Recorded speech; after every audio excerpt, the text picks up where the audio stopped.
지난주에는 예수님께서 태어나시는 장면을 우리가 같이 살펴보았습니다. 세상의 구주라 불리웠던 로마 이 최초의 황제 아우구스투스의 인구조사 명령으로 인해 예수님은 나사렛이 아니라 할 수 없이 베들레헴에서 태어나셨습니다. 그러나 그게 오히려 600년 전 선지자 미가가 예언한 하나님의 말씀, 베들레헴에서 구주가 나실 것이다 하는 그 말씀이 오히려 성취되고 있는 반전을 우리가 보았습니다. 묵을 여관도 없고 구유에 예수님을 누일 수밖에 없는 그 초라한 현실도 오히려 이미 세워진 하나님의 계획 속에서 목자들에게 예수님을 알아보게 해주는 표적이 되고 있는 것을 우리가 또한 보았습니다. 눈에 보이기에는 마치 이 세상이 아우구스투스의 세상, 부자와 권력자들의 세상 같아 보여도 전혀 그렇지가 않다라는 것이죠.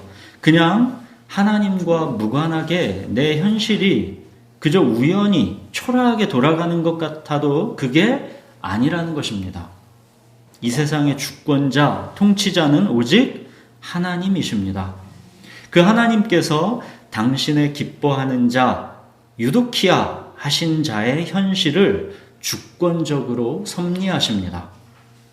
여러분, 이거를 정말로 믿고 살아가십니까? 하나님의 주권, 하나님의 통치, 하나님의 섭리, 이것이 내 마음에 믿어지면 세상이 더 이상 두렵지 않고 내 삶에서 걱정과 염려가 나를 압도하지를 못하는 것입니다. 아우구스투스의 세상이 아니라 하나님의 세상이라는 게 믿어져야 만군의 하나님 여호와께서 내 구체적인 현실 속에서 나와 정말로 함께 계시다라는 것이 믿어져야 하나님이 그래야 실제적으로 나의 피난처로 누려질 수 있는 것입니다. 너희는 가만히 있어 내가 하나님 됨을 알지어다. 이렇게 하시는 이 하나님의 말씀이 세상의 모든 파도를 잠재우는 강력한 하나님의 권능이다라는 것을 우리가 누릴 수가 있는 것입니다. 당시 유대사회에서 가난하고 비천한 자의 대표격인 목자들에게 그 큰 기쁨의 소식이 가장 먼저 전해진 것을 우리가 보았습니다. 세상은 아우구스투스의 세상처럼 우리 눈에 보이지만 사실은 이 목자들과 같은 가난하고 비천한 자들, 그래서 하나님의 구원이 간절히 필요할 수밖에 없는 자들, 그들이 바로 하나님이 기뻐하신 사람들이고 이제 땅에서 그들에게 하나님의 평화가 임한 것입니다.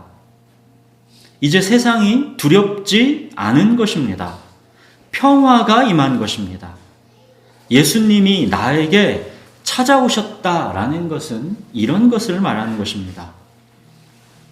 자, 오늘은 그렇게 예수님이 태어나신 후에 약 30년이 이제 지나고 본격적으로 예수님의 공생애가 시작되기 전 이 침례 요한의 이야기를 같이 살펴보겠습니다. 우리 본문을 같이 읽겠습니다. 누가복음 3장 1절에서 20절까지 번갈아 읽겠습니다. 디베리오 황제가 통치한 지 15해 곧 본디오 빌라도가 유대의 총독으로 헤롯이 갈릴리의 분봉왕으로 그 동생 빌립이 이두레와 드라고니 지방의 분봉왕으로 루사니아가 아빌레네의 분봉왕으로 안나스와 가야바가 대제사장으로 있을 때에 하나님의 말씀이 빈들에서 사라의 아들 요한에게 임하니라. 요한이 요단강 부근 각처에 와서 죄사함을 받게 하는 회개의 침례를 전파하니 선지자 여사의 책이 쓴다. 광야에서 외치는 자의 소리가 있어 이르되 너희는 주의 길을 준비하라. 그의 오실 길을 곱게 하라. 모든 골짜기가 메워지고 모든 산과 작은 산이 낮아지고 굽은 것이 곧아지고 험한 길이 평탄하여질 것이요 모든 육체가 하나님의 구원하심을 보리라 함과 같으니라. 요한이 침례받으러 나오는 무리에게 이르되 독사의 자식들아 누가 너희에게 일러 장차 올 진노를 피하라 하더냐. 그러므로 회개에 합당한 열매를 맺고 속으로 아브라함이 우리 조상이라 말하지 말라. 내가 너희에게 이르노니 하나님이 능히 이 돌들로도 아브라함의 자손이 되게 하시리라. 이미 도끼가 나무 뿌리에 놓였으니 좋은 열매 맺지 아니하는 나무마다 찍혀 불에 던져지리라. 우리가 물어 이르되 그러면 우리가 무엇을 하리까? 대답하여 이르되 옷 두 벌 있는 자는 옷 없는 자에게 나눠줄 것이요 먹을 것이 있는 자도 그렇게 할 것이니라 하고 세리들도 침례를 받고자 하여 와서 이르되 선생이여 우리는 무엇을 하리까 하매 이르되 부과된 것 외에는 거두지 말라 하고 군인들도 물어 이르되 우리는 무엇을 하리까 하매 이르되 사람에게서 강탈하지 말며 거짓으로 오해하지 말고 받는 긍휼을 족한 줄로 알라 하니라. 백성들이 바라고 기다림으로 모든 사람들이 요한을 혹 그리스도신가 심중에 생각하니 요한이 모든 사람에게 대답하여 이르되 나는 물로 너희에게 세례를 베풀거니와 나보다 능력이 많으신 이가 오시나니 나는 그의 신발끈을 풀기도 감당하지 못하겠노라.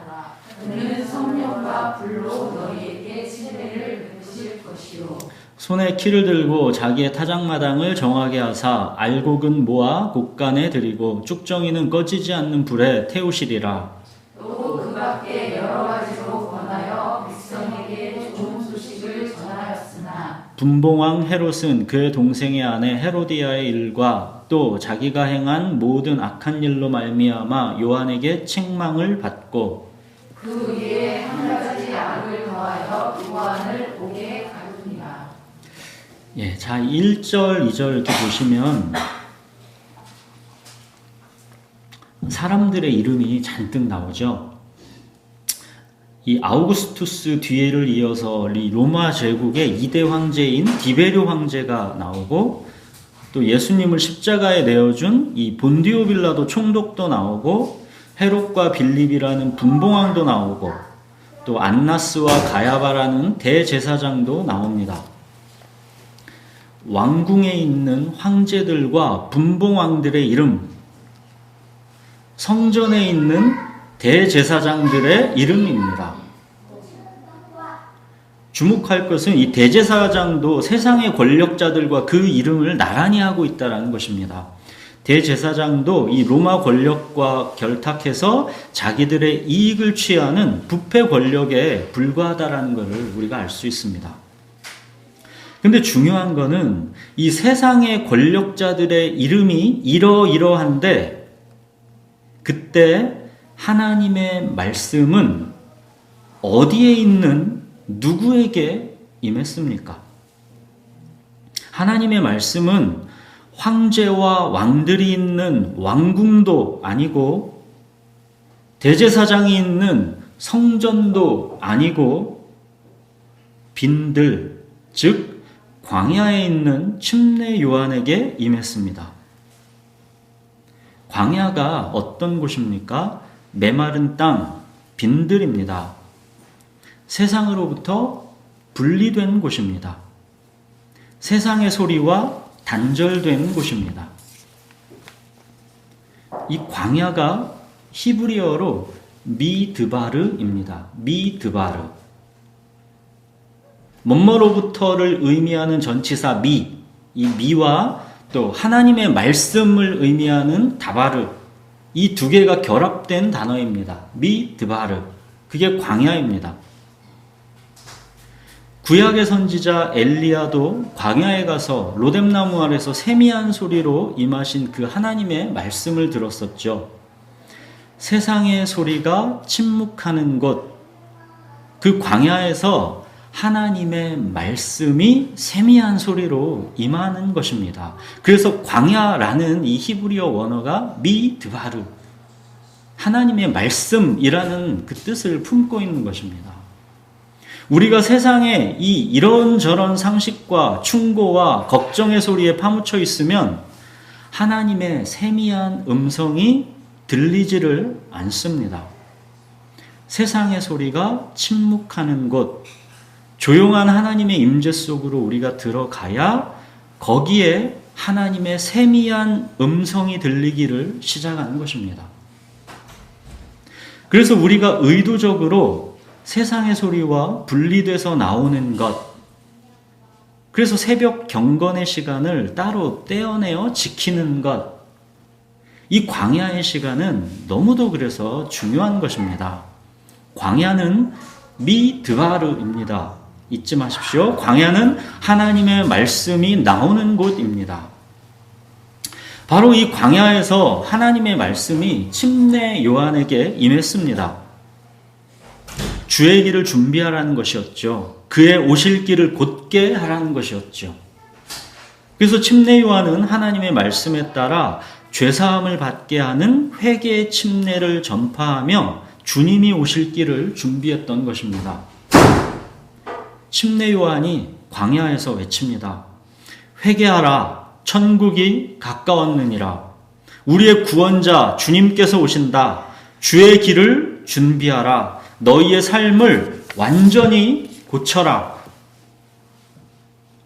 주님이 오신다. 너희 삶을 고쳐라. 이게 무슨 말이냐면 군대에서 자기 부대에 사단장이 오신다 하면 무슨 일이 벌어지나 그거 보면 이거를 잘 알 수 있습니다. 부대에 사단장이 오신다 하면 온 부대가 길을 깨끗하게 하고 허물어진 데 없는지 다 고치고 낙엽이 하나라도 없도록 다 쓸어냅니다. 사단장이 굳이 와서 둘러보지도 않을 내무반의 그 화장실까지도 치약을 칠해가면서 반질반질하게 깨끗하게 해놓습니다.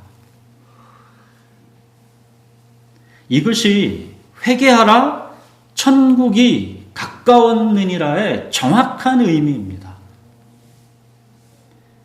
회개하라 천국이 가까웠느니라는 나의 어떤 회개의 행동, 그게 초점이 있는 게 아니라 나에게 오신 분, 이 천국이 어마어마한 분이라는 것입니다. 그거에 따라서 나는 당연히 고칠 거를 고쳐야 한다는 것이죠. 그냥 별 두 개, 이 투스타, 사단장만 떠도 그 부대가 그 정도인데 만왕의 왕이 내게 오시는 겁니다. 주님을 맞이하기 위해 내 삶을 고쳐야 하는 것은 너무도 당연한 상식이라는 것이죠. 우리가 예배하는 이 시간은 만왕의 왕께 경배하는 시간입니다. 사단장만 와도 이 난리인데 우리가 만왕의 왕을 예배하는 이 자리가 어떠해야 하는 것은 너무 당연하다라는 것이죠. 침례 요한의 죄사함을 받게 하는 이 회개의 침례를 받기 위해 수많은 무리들이 몰려들었습니다. 로마의 압제의 고단한 삶 속에서 메시아를 갈망하고 새로운 삶을 염원했던 사람들이 그만큼 많았던 것입니다. 그런데 침례 요한이 복음을 선포하는 방식을 보십시오. 7절 보십시오. 그렇게 침례를 받으러 몰려드는 무리들에게 뭐라고 합니까? 독사의 자식들아, 누가 너희에게 일러 장차 올 진노를 피하라 하더냐.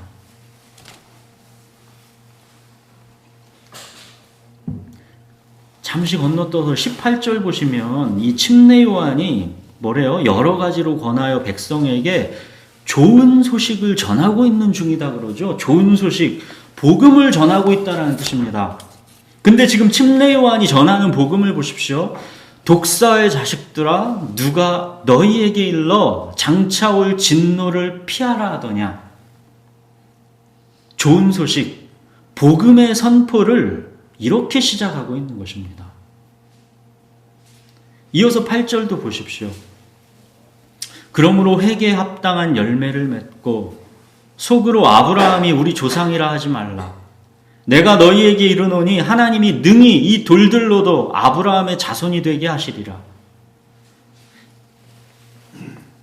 이게 지금 침례 요한이 어디 막 부패한 악의 속을 찾아가가지고 책망하고 있는 게 아닙니다.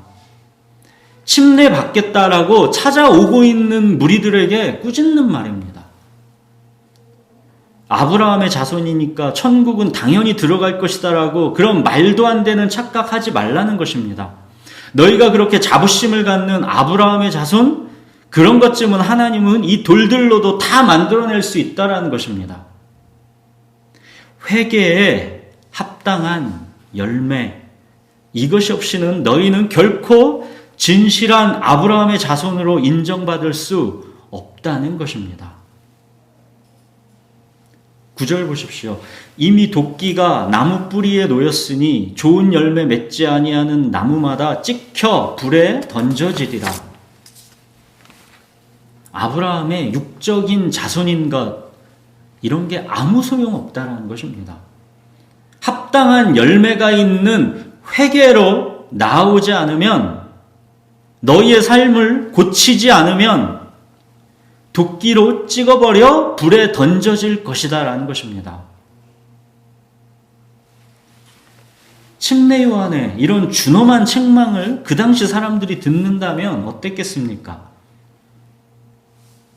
그냥 남들도 다 가니까 구경 삼아 왔던 사람들은 기분이 상당히 언짢을 수도 있는 그런 상황이죠. 그냥 불쾌해서 돌아갈 수도 있는 그런 상황이죠. 그런데 마음이 가난하고 비천한 사람들, 인생이 고단하고 애통한 사람들, 죄책감의 무게에 짓눌려서 괴로워하는 사람들, 어떻게든 구원하시는 하나님을 보기를 열망했던 사람들은 침례 요한의 이 선포가 복음으로 들렸던 것입니다. 아, 그래, 저거다. 내 삶에 문제가 있다. 내 삶을 고쳐야, 내가 회개해야 내가 산다. 복음이 들린 사람들은 회개에 합당한 열매를 맺으라는 이 준엄한 책망 앞에 모두가 이렇게 반응합니다. 10절 무리들의 반응을 보십시오. 그러면 우리가 무엇을 하리이까? 12절 세리들의 반응을 보십시오. 우리는 무엇을 하리이까? 14절 군인들의 반응을 보십시오. 우리는 무엇을 하리이까? 사도행전에서 베드로의 설교에서도 무리들이 마음에 찔려 뭐라 했습니까? 우리가 어찌할꼬? 이게 다 뭡니까? 하나님의 말씀, 불뱀에 물린 것입니다. 불뱀에 물려야 비로소 장대 위에 달린 놋뱀을 쳐다보게 되는 것입니다. 침례 요한이 선포하는 하나님의 말씀이 불뱀이 돼서 무리들을 문 것입니다. 하나님의 말씀이 불뱀이 돼서 먼저 물어야 비로소 장대 위에 달리신 놋뱀 예수 그리스도에게로 시선이 가게 되는 것입니다. 이 말씀의 불뱀에 물리기 전에는 예수님을 쳐다보지 않습니다. 회개하라 천국이 가까웠느니라. 회개와 천국은 분리될 수 없는 것입니다. 회개에 합당한 열매를 맺으라는 침례 요한의 선포에 무리들이 그러면 우리가 무엇을 하리까 하니까, 자, 이제 침례 요한이 뭐라 합니까? 11절 보십시오. 옷 두 벌 있는 자는 옷 없는 자에게 나눠줄 것이요 먹을 것이 있는 자도 그렇게 할 것이니라. 또 우리는 무엇을 하리이까 하는 세리들에게는 뭐라 합니까? 13절 보십시오. 부과된 것 외에는 거두지 말라. 또 우리는 무엇을 하리이까 하는 군인들에게는 뭐라 합니까? 14절 보십시오. 사람에게서 강탈하지 말며 거짓으로 고발하지 말고 받는 급료를 족한 줄로 알라. 회개는 아주 사실적이고 구체적이고 지금 내 삶의 현실에서 결단해서 즉시 해야 하는 것들입니다. 욕하고 험담하는 것을 좋아하던 사람들은 욕과 험담을 멈춰야 합니다. 사람을 함부로 무시하며 교만하게 그렇게 대했던 사람들은 당장 멈추고 사람을 귀하게 여겨야 합니다.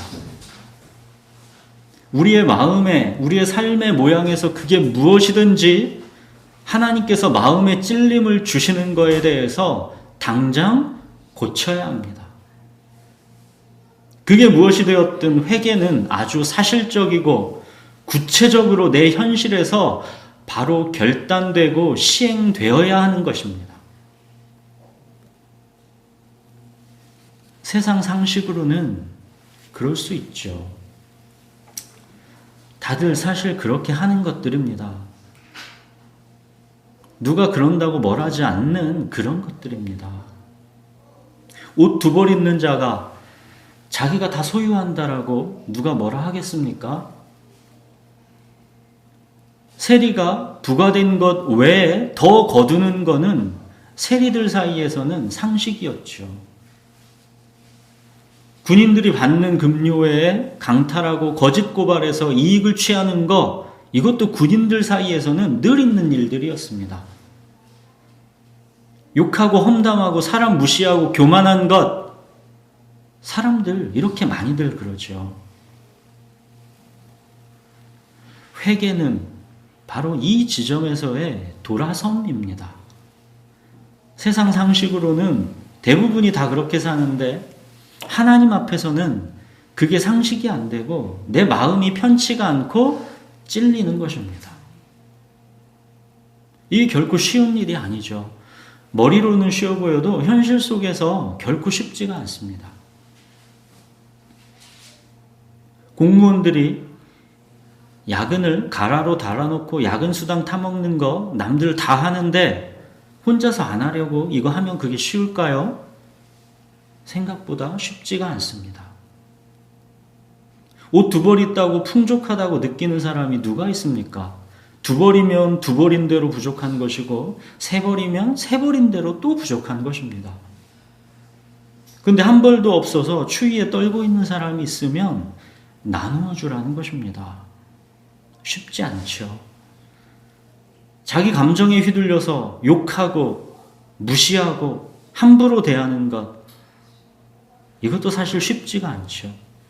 자기 감정을 자기 주인의 자리에서 끌어내리는 것, 자기 혈기를 포기하는 것, 이거 쉽지가 않습니다. 침례 요한의 가르침의 핵심은 뭡니까? 마음이 청결해야 하나님의 나라를 본다는 것입니다. 이 세상의 것을 사랑하면, 내 마음에 더러움이 있으면 하나님을 볼 수가 없다라는 것입니다. 자기가 주인이 되면 하나님의 나라를 경험할 수가 없다는 것입니다. 회개에 합당한 열매를 맺으라는 말씀이 하나님의 은혜가 임하면, 하나님이 기뻐하시는 자들이면 이 회개하라는 말씀이 복음으로 들립니다. 삭개오 아시죠? 예수님이 단지 삭개오에게 오늘 내가 네 집에 유하여야겠다 이렇게 했을 뿐인데 삭개오 반응이 뭐였습니까? 주여 보시옵소서, 내 소유의 절반을 가난한 자들에게 주겠사오며 만일 누구의 것을 속여 빼앗은 일이 있으면 내 갑절이나 갚겠나이다. 이게 회개입니다.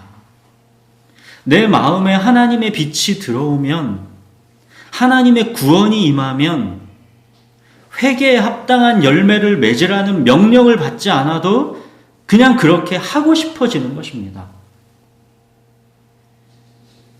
이미 하나님이 기뻐하시는 자, 하나님이 유도키야 하신 자이기 때문입니다. 회개는 이미 살아있는 영이 할 수 있는 것이다 했죠. 하나님께서 이미 그의 영을 살려 놓았기 때문에 회개가 가능한 것입니다. 하나님이 이미 기뻐하시는 자, 하나님이 유도키야 하시는 자이기 때문에 회개가 가능한 것입니다. 죽어있는 자는 아무리 막대기로 들쑤셔도 이게 안 되는 겁니다.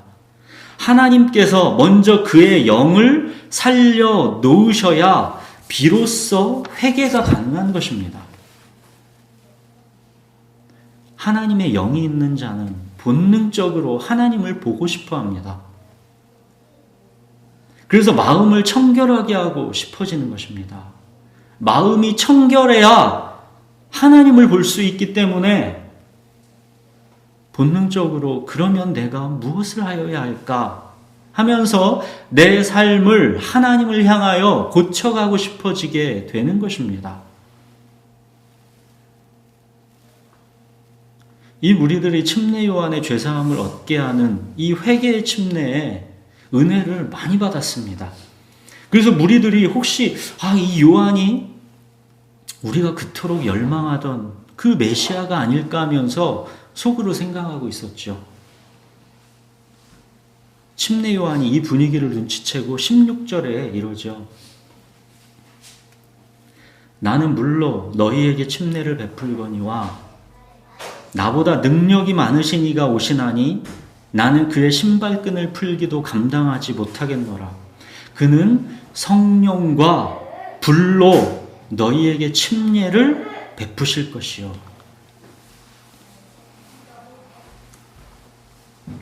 너희 짐작이 당치 않다라는 것이죠. 우리 주님은 실로 어마어마한 분이다. 나는 그의 신발끈 풀어드릴 자격도 없다. 그러는 것입니다. 침례 요한은 물로 침례를 베풀었습니다. 마치 동물의 피로 드렸던 속죄 제사 같이 지금 있는 죄를 씻는 것이었죠. 그러나 주님은 성령과 불로 침례를 베푸신답니다. 성령과 불로 침례를 베푸신다라는 게 뭡니까? 구약의 제사, 이 침례 요한의 물로 베푸는 침례, 이거는 일시적인 죄사함이죠. 이거는 인간의 굳은 마음을 어쩌지는 못한다 했죠. 그래서 약속된 새 언약이 뭐였습니까? 맑은 물을 뿌려 모든 더러운 것에서 정결하게 할 뿐만 아니라 새 영, 새 마음을 주셔서 육신에서 굳은 마음을 제거하고 부드러운 마음을 주신다 했죠. 또 하나님의 영을 우리 속에 두어서 하나님의 율법을 지켜 행하게 해주신다 했죠. 우리 주님께서 성령과 불로 베푸시는 침례는 우리를 완전히 새로운 피조물로 다시 태어나게 하는 새 창조라는 것입니다. 죄와 율법에 대해서 아예 죽는 것입니다. 그래서 침례입니다. 죄와 율법에 대해 아예 죽는 것입니다. 나는 이 땅에서 육체가 연약해서 계속 죄를 짓기도 하지요. 계속 죄 짓습니다. 근데 나를 더 이상 정죄할 법이 없어지는 것입니다. 이게 죄와 율법에 대해서 죽는 것입니다. 나를 정죄할 법이 없어지는 것입니다. 그야말로 자유, 구원인 것이죠. 주님께서 성령과 불로 베푸시는 침례는 구약 제사의 그런 죄사함의 수준과는 질적으로 다른 것입니다. 우리를 정죄할 법이 없어지는 자유. 그뿐만이 아니라 굳은 마음, 그 본질을 완전히 부드러운 마음으로 새롭게 하는 것입니다.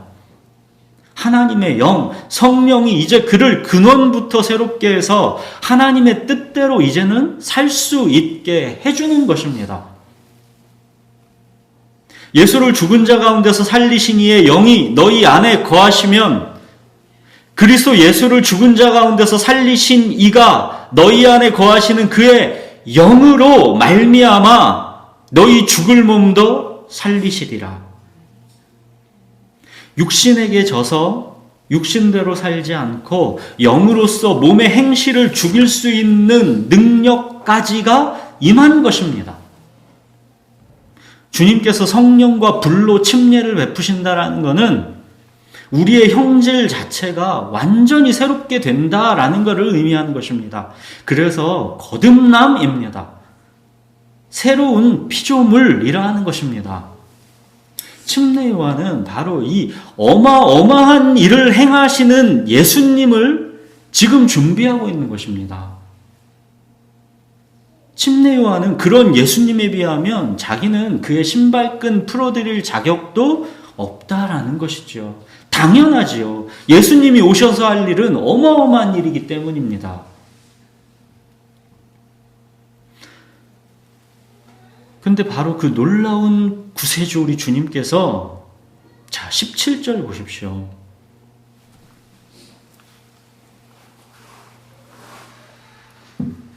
손에 키를 들고 자기의 타작마당을 정하게 하사 알곡은 모아 곡간에 들이고 쭉정이는 꺼지지 않는 불에 태우시리라.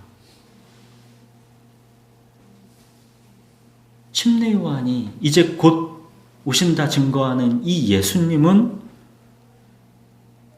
너희가 기대하는 예수님과 다르다라는 것입니다.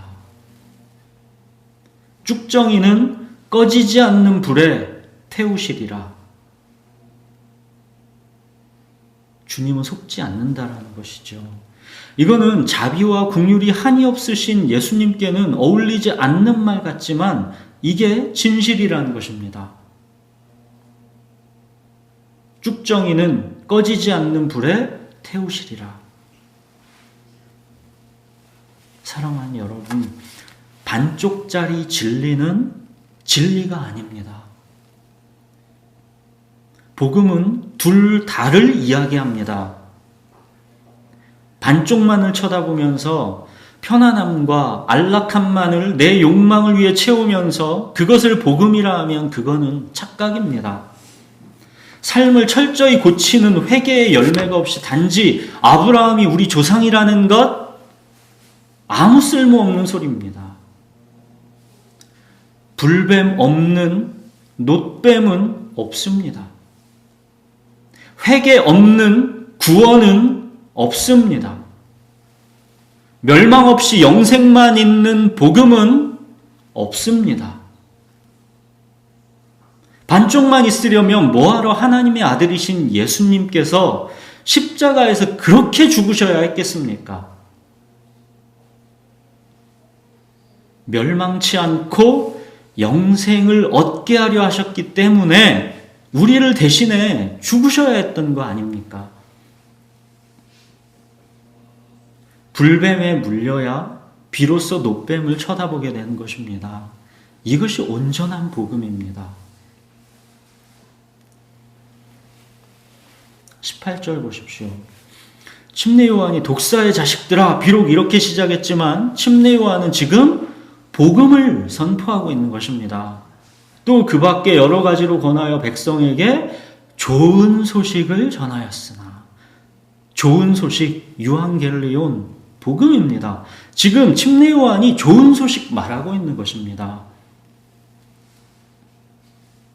그러나 이렇듯 좋은 소식, 복음을 강력하게 선포한 이 침례 요한은 얼마 사역을 해보지도 못하고 감옥에 갇히죠. 마침내 참수도 당합니다. 19절, 20절 보십시오. 분봉왕 헤롯은 그의 동생의 아내 헤로디아의 일과 또 자기가 행한 모든 악한 일로 말미암아 요한에게 책망을 받고 그 위에 한 가지 악을 더하여 요한을 옥에 가두니라.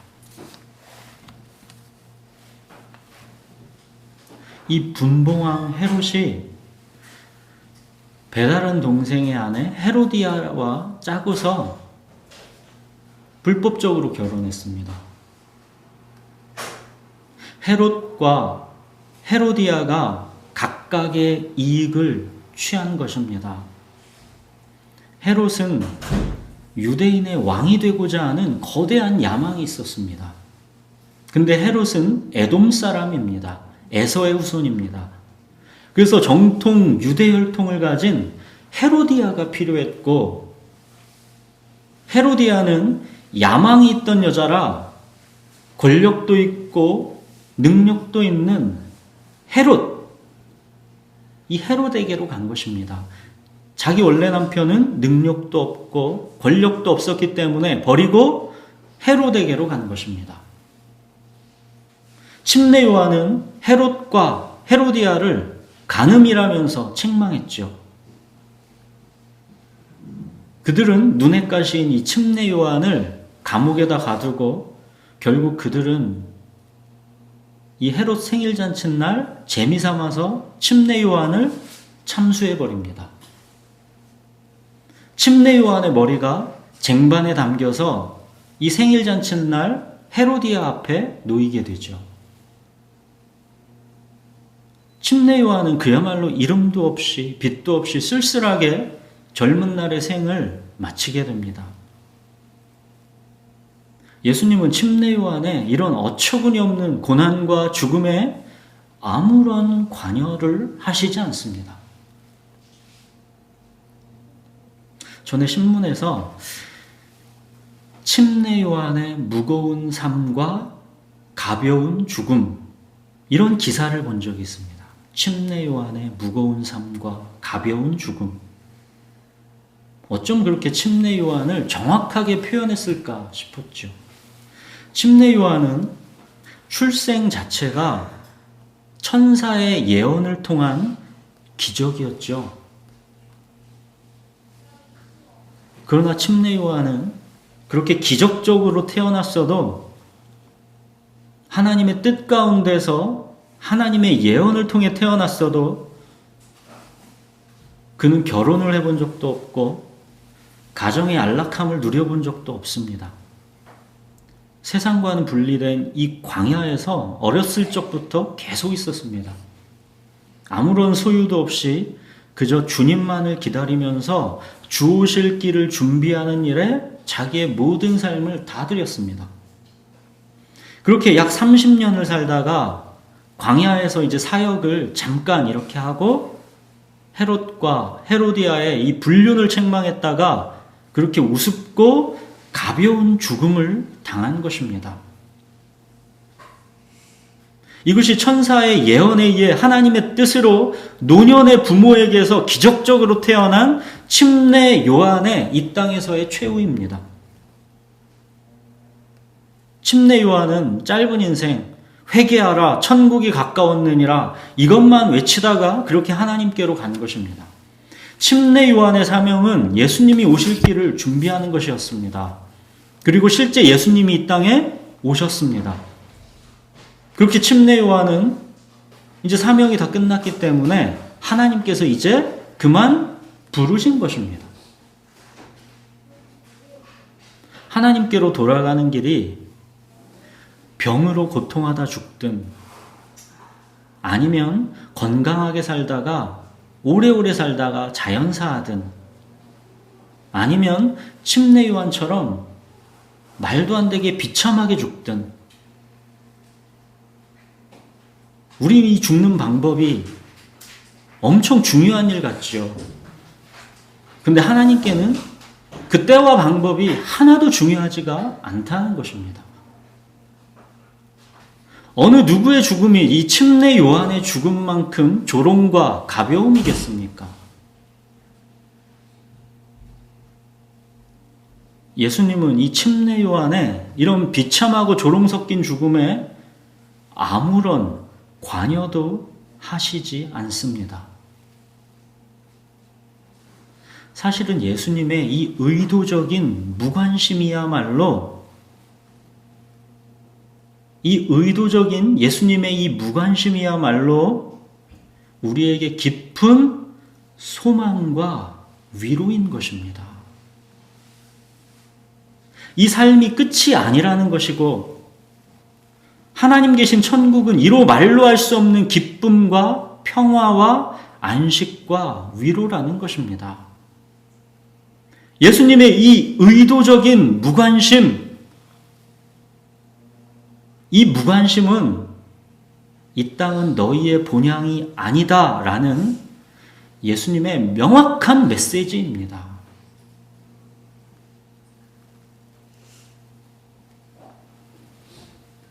자, 오늘의 주제인 회개로 다시 돌아오겠습니다. 침례 요한은 회개하라 외쳤습니다. 그러나 이 외침에 대한 반응은 우리가 보는 것처럼 두 가지였습니다. 많은 무리들, 세리, 군인들은 이렇게 반응했습니다. 그러면 우리가 무엇을 하리이까? 그런가 하면 헤롯과 헤로디아는 침례 요한의 책망을 받고 그를 옥에 가두고 참수해버렸습니다. 하나님의 말씀이 불뱀으로 다가올 때 우리가 어찌할꼬 하면서 회개하고 삶을 고치는 사람들이 있습니다. 그런가 하면 그냥 마음에 찔리는 그 상태가 싫어서 외면하고 오히려 말씀을 떠나는 사람들이 있습니다. 사랑하는 여러분, 그러면 우리가 무엇을 하리이까? 이 질문이 진지하게 나에게 있어 본 적이 있습니까? 그러면 내가 무엇을 하리이까? 군대에서 사단장만 방문해도 온 부대가 여기저기 고치느라고 난리법석인데 만왕의 왕이신 주님이 내게 오시는 것인데 과연 이 질문이 진지하게 나에게 있어 본 적이 있느냐는 것입니다. 그러면 내가 무엇을 하리이까? 이 질문이 내게 있는 것이 은혜입니다. 회개는 하나님께서 그 기뻐하신 자들에게 주시는 은혜의 선물이기 때문입니다. 그러면 내가 무엇을 하리이까? 여기를 생략하고 그냥 천국으로 넘어가는 그런 복음은 없습니다.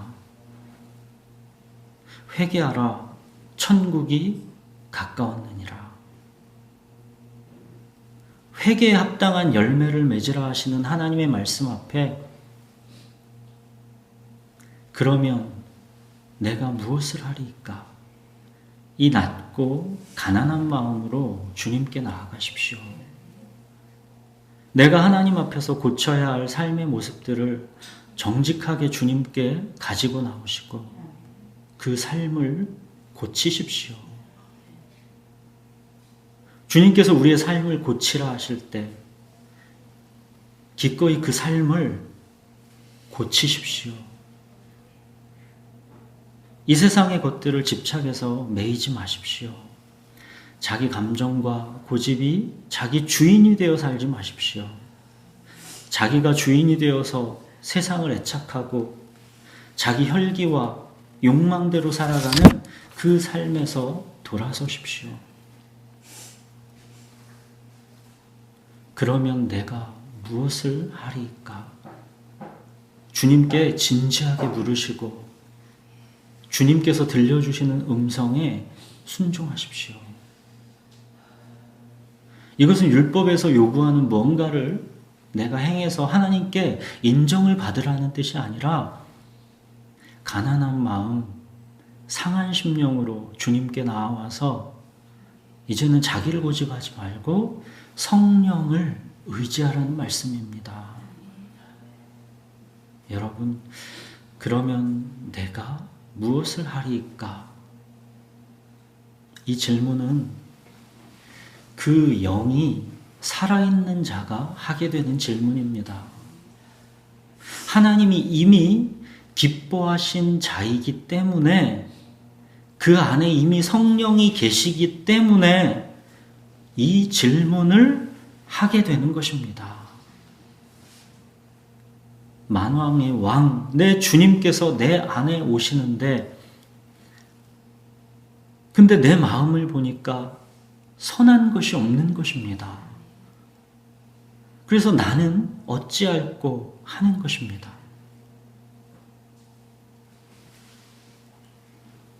주의 보좌로 나아갈 때에 죄뿐인 내가 어떻게 나아가야 할까?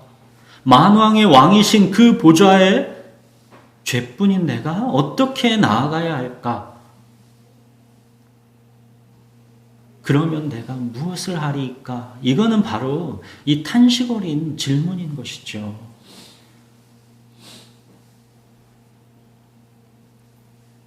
그런데 그런 우리에게 삶을 능히 고칠 수 있도록 이미 주님께서 성령과 불로 침례를 베풀어 주신 것입니다. 이건 우리들이 예식으로 행하는 그 침례식을 말하는 게 아닙니다. 우리가 예수님을 나의 구원자요 주님으로 내 마음에 모실 때 그때 주님의 생명이 내 속으로 들어오는 것, 그걸 말하는 것입니다. 예수를 죽은 자 가운데서 살리신 이의 영이 너희 안에 거하시면 그리스도 예수를 죽은 자 가운데서 살리신 이가 너희 안에 거하시는 그의 영으로 말미암아 너희 죽을 몸도 살리시리라. 이거는 성령의 불같은 권능을 말하는 것입니다. 여러분, 육신에게 져서 육신대로 살지 마시고 영으로서 몸의 행실을 죽이십시오. 우리 기도하겠습니다.